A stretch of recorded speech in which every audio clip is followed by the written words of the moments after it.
O senhor induziu as pessoas por questões econômicas à morte. Peraí.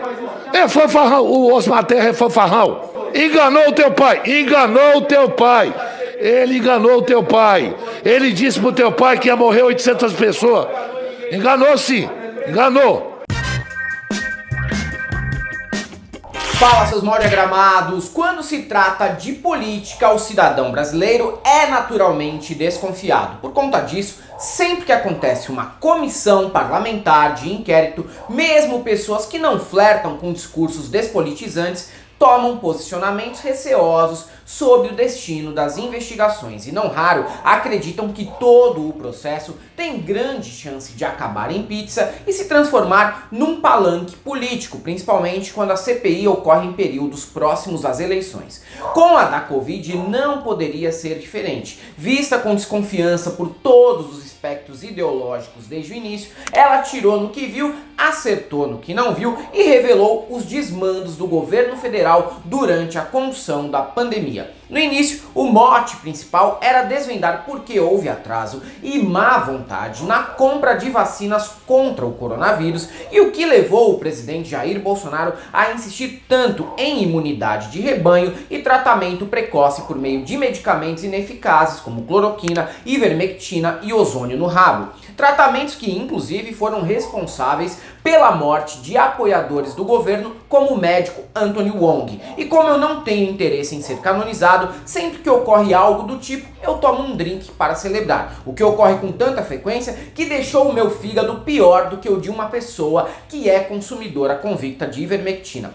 Com as denúncias realizadas durante os trabalhos, novas linhas de investigação foram abertas e personagens importantes e caricatos surgiram, como Dominguete, Aldebaran, o Superman de Ponta Grossa, e Pastor Hamilton, embaixador mundial pela paz entre Israel e Palestina. Mas dois temas acionaram grandes reviravoltas na CPI. Um foi a descoberta do gabinete paralelo formado por Nise Yamaguchi, Paolo Zanotto, Velho da Van e Arthur Weintraub, que no fim das contas era um ministério oficial e influenciava o presidente a receitar medidas negacionistas contra a Covid. Em outros países, médicos como DJ Raul, que parece pai do David Guetta, e Zé Lenco, que parece personagem de Senhor dos Anéis, também insistiram nessa narrativa, mas nenhum foi tão influente nos governos de seus países. E mesmo que esses gringos sejam médicos que jogaram o prestígio conquistado anteriormente no lixo, eles ainda têm um domínio maior sobre o tema do que um varejista de Brusque alimentado desde a primeira infância à base de chimia e conserva de rabanete, o que certamente afetou o desenvolvimento intelectual de Luciano Hang na vida adulta. Outro ponto crucial foi a denúncia de Luiz Miranda USA sobre o contrato obscuro para a aquisição da vacina indiana Covaxin, que envolveria o deputado federal Ricardo Barros, do PP do Paraná, que tem um histórico de proximidade com Francisco Maximiano, dono da Precisa Medicamentos. Nesse trecho é importante lembrar que Luiz Miranda USA é um denunciante improvável, fã do presidente e propagador do estilo de vida americano, com direito à publicação de vídeos em que ele defende que é muito importante poder comprar uma Porsche e um Doritos mais barato que no Brasil, ninguém jamais poderia supor que ele seria o homem a trazer esse tipo de escândalo à tona. Mas aí tem um motivo nobre. Miranda chegou a avisar o presidente sobre o escândalo. Jair prevaricou. E para proteger o irmão, funcionário de carreira do Ministério da Saúde, o deputado federal pelo Distrito Federal colocou em risco até o próprio futuro político. Tá certinho. Tem que lembrar dos consignados que teu irmão fez lá no passado para ajudar nas suas ideias mirabolantes de novos negócios, enquanto você era apenas um dominguete de alta performance. Dor de barriga não dá uma vez só não. E por último, ficou escancarado como o Conselho Federal de Medicina e Planos de Saúde, como Prevent Senior e Rap Vida, deram guarida para esse negacionismo governamental. O objetivo aí passa também pelo viés econômico, já que desde que o coronavírus atingiu o nosso país, Bolsonaro usou a chantagem de que o povo não podia ficar em casa, senão a economia ia afundar. Ao persistir na existência de um tratamento precoce, a classe médica reforçou a fake news do presidente e ajudou a jogar o povo para as ruas enquanto oferecia uma falsa esperança. Todos esses pontos são cruciais para estruturar a história dessa tragédia nacional e devem estar presentes no relatório de mais de 1000 páginas que Renan Calheiros deve ler resumidamente no Senado na próxima quarta-feira, dia 20 de outubro. Mesmo antes de vir à tona, o texto já tem gerado polêmica e até mesmo um racha entre o G7, grupo de senadores composto por oposicionistas e independentes de direita que se posicionam contra o governo federal na CPI. No grupo estão Randolfo Rodrigues, Otto Alencar, Tasso Gereissati, Humberto Costa, o sumido Eduardo Braga, o presidente da comissão, Omar Aziz, e o próprio Renan. Isso porque Renan teria vazado trechos do relatório para a imprensa na intenção de pressionar os colegas que discordassem de suas posições para não tentar mudar o parecer, o que poderia levar alguns nomes ao descrédito e até mesmo à percepção pública de fazer jogo duplo e tentar atuar para amenizar a situação do governo e de Bolsonaro no fim da CPI. Omar Aziz foi a principal voz a se opor à tática de Renan. Praticamente um cadáver político antes da comissão, o ex-governador do Amazonas foi um dos nomes que mais ganhou notoriedade com a CPI e tenta explorar esse sucesso eleitoralmente para o ano que vem. Apesar do jeito bonachão de tio que faz churrasco em sítio todo fim de semana, e na real ele servia mesmo um arroz com bacalhau para o G7 toda segunda-feira enquanto durou a CPI, Omar sempre teve um posicionamento contraditório no Senado. Se por um lado ele se indignou com os desmandos do presidente durante a pandemia, principalmente no Amazonas, estado que o político ama tanto que quer ser o único dono, por outro, ele votava com o governo em todas as reformas e pautas econômicas que chegavam ao Senado.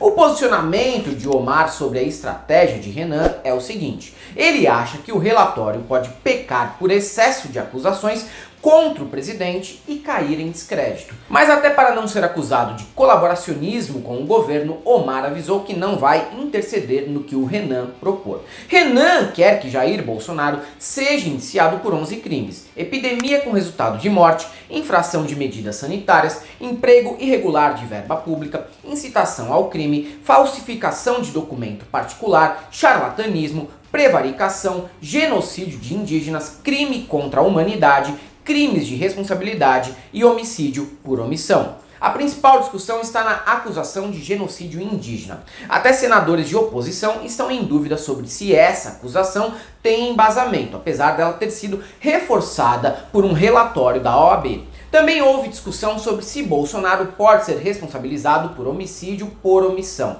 Aqui, para mim, há um flagrante caso de covardia de quem se colocar contra. Se um presidente pode e deve atuar para garantir a menor quantidade de óbitos do seu povo e faz o contrário, não resta nenhuma dúvida. E produzir provas contra si próprio é o maior talento do Bolsonaro. Ao todo, 70 pessoas devem ser indiciadas na lista de Renan, que ainda deve incluir Flávio Bolsonaro, Paulo Guedes e Braga Neto. Esses três nomes também têm irritado alguns senadores. O de Flávio incomoda aqueles que não querem criar um clima de animosidade na firma. Afinal, vários ali terão que conviver mais 5 anos e meio com esse grande empreendedor da área de laranjas e chocolates. E não querem ter que lidar com o desgaste de ignorar o senador carioca no cafezinho todos os dias. O de Braga Neto, atual ministro da Defesa, é ainda mais escandaloso. Quando estava na Casa Civil, ele era o segundo homem na hierarquia da condução da pandemia. Era o cara responsável pelos contratos das vacinas, quem decidia a velocidade de contratação e até como os ministérios deveriam atuar. O veto à convocação dele, como bem frisou Alessandro Vieira, é uma demonstração clara de medo dos parlamentares que blindam o exército como se ele não fosse o próprio governo atualmente. Otto Alencar mesmo foi tigrão com Nise Yamaguchi, mas tchutchuca quando sugeriram chamar o Braga Neto. Esse posicionamento quase me fez concordar com a crítica de Juliana Paes sobre a suposta grosseria do senador baiano ao inquirir a médica. Mas aí, depois, eu lembrei do passado de cada um deles e cheguei à conclusão de que nenhum dos envolvidos merece a minha defesa. Já Paulo Guedes não foi convocado por receio de que isso atrapalhasse ainda mais a economia brasileira durante a pandemia. Mas ele foi sim o responsável por retardar o pagamento do auxílio emergencial, o que também incentivou as pessoas a irem para as ruas em busca de sustento durante a praga. Tirar a responsabilidade do milico com cara de fofoqueiro da empresa e de Guedes no relatório final seria fazer o jogo sujo do governo e conceder uma blindagem tentada desde o início por nomes lamentáveis como Marcos Rogério, Heinz, Eduardo Girão e Jorginho Melo. E a derrota deles nessa CPI tem que ser avassaladora. A turma do Pix não pode ficar sem essa derrota, porque senão será tempo perdido. E sabe o que seria um absurdo ainda maior? Imagina uma lista em que não conste os nomes de Guedes e Braga Neto, mas que tenha os nomes de Dominguete e Pastor Hamilton. Por mais que os dois possam ter cometido atos ilícitos, cá entre nós, isso só reforçaria a história de que no Brasil o pobre e o fudido pagam pelos desmandos dos ricaços e são os únicos punidos. Renan pode até estar equivocado ou exagerado em partes do seu relatório, mas quem tem demonstrado covardia na reta final não é ele. E isso não apaga nenhum erro do MDBista de Alagoas durante sua polêmica carreira, mas revela quem vai ter coragem de dar nome aos bois e não cometer o mesmo erro político do fim da ditadura, que anistiou militares que nunca mais deveriam ter direito a exercer nenhum cargo público e que, 30 anos depois, colocaram os seus filhotinhos no poder novamente por uns simples motivos. Nós arregamos para eles naquele período. E parece que neste momento nós temos a chance de reparar esse erro histórico. É isso aí, galera. Para quem gosta do nosso canal, nós temos nosso apoio, seja membro Pix e Conta Jurídica, caso você queira e possa fazer uma colaboração. Além do YouTube, estamos presentes também no Instagram, no Facebook e no Twitter. Sigam a gente lá. E para todos aqueles que achavam que a CPI não ia acabar com uma tretinha, só temos uma coisa para te dizer. Não passarão.